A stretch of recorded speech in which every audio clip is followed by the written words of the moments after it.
religious conflict. That's a Zionist ploy of accusing everybody of being anti-Semitic. You want peace? You want to have a conference here of peace? Step back and look and read the facts. Not the facts that's been misconstrued by the Zionist propaganda. The facts that are realities. The facts on the ground. How we've been living for hundreds of years in Yemen, in Morocco, in Tunisia, in Palestine, in Egypt. What Arab land have not Jewish people been living together with Muslims without any human rights groups? Tell me what land the Jews did not live in harmony with the Muslims. In Iran, we have over 25,000 Jews there, thank God. Why? Because this is not a religious conflict. It's purely because of a political movement, a relatively new movement, which is antithetical, contradictory to the Jewish religion of thousands of years. Judaism is spirituality, a religion of compassion to emulate God.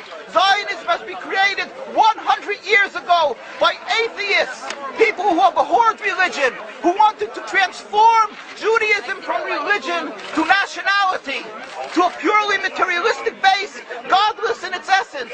That is not Judaism, and they have no right to use the name of Israel. They've usurped our name, they've stolen our symbols, and they've stolen our identity. And they are causing death and destruction, year in and year out. For over 50 years, death and bloodshed has not stopped because of a pure ideological belief called Zionism. They sacrifice on their idol bodies, human beings, hearts, souls. They rent, they've destructed houses, they've destructed people's lives. What can we do about this? Let's step back and think. There is a solution with God's help. If we would put away the politics, then we could know that we've been living and coexisting together. We most profusely apologize to the Muslims, to the Arabs, what has been done to them. And then we can return, they make restitution for what has been done to them. And then we will be able to live in harmony. Not an Israeli state, a one Palestinian state. One state as we have been living for hundreds of years. There will be peace. And you will see that this 50 years has been a nightmare, a mirage, and nothing to do. Pure fear-mongering. That's what Zionism does. It's panic, going into a theater and yelling, fire, fire. That's what Zionists do. We've been living with the Muslims. We've been living, yes, Ahmadinejad keeps on stating that he does not want to harm the Jews, but the Zionists keep on antagonizing him. Of course you don't, because you have an agenda. You want to further Zionism. You want enemies.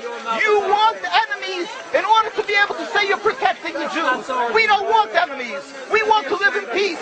We have been always living in peace with the Muslims, and we will, with God's help, continue to live with them in peace. We implore the participants in this conference, read, step back, study the history truthfully, and see what the true Jewish voice is of hundreds of thousands of Jews who are still true to their religion, whether they're living in Jerusalem, whether they're living in New York. What do these Jews in Williamsburg section of Brooklyn, hundreds of thousands of Jews who are the most God-fearing in the community, why are they all opposed to the state of Israel? Why is that one Israeli flag in Williamsburg, Brooklyn? These are the most God-fearing religious Jews. Why don't they fly an Israeli flag? They have hospital help. They have Hatzolah, ambulatories, and everything free of charge to help people. The most greatest charitable organizations. Why these compassionate people don't support the state of Israel? They don't go to Israel. Why not? Because they don't like Israel. Why not? Because they're self-hating Jews? They're trying to build a Jewish state. Why? Are they fools? Are they fools? The reason is simply because they fear God. I know why. You don't know why, and I know why. Because they're God-fearing. And God forbid us to have a state. We are in exile by God. We decree exile. And we are forbidden to oppress the people. We are forbidden to oppress the Palestinian people and steal their houses. That is what Judaism says. Thou shalt not steal. Thou shalt not kill. We have no right to the rule over the land of Palestine. This is what Judaism says, not what these robbers say. It's what the real Jews say. This is what Zionists are doing. Beating Jews,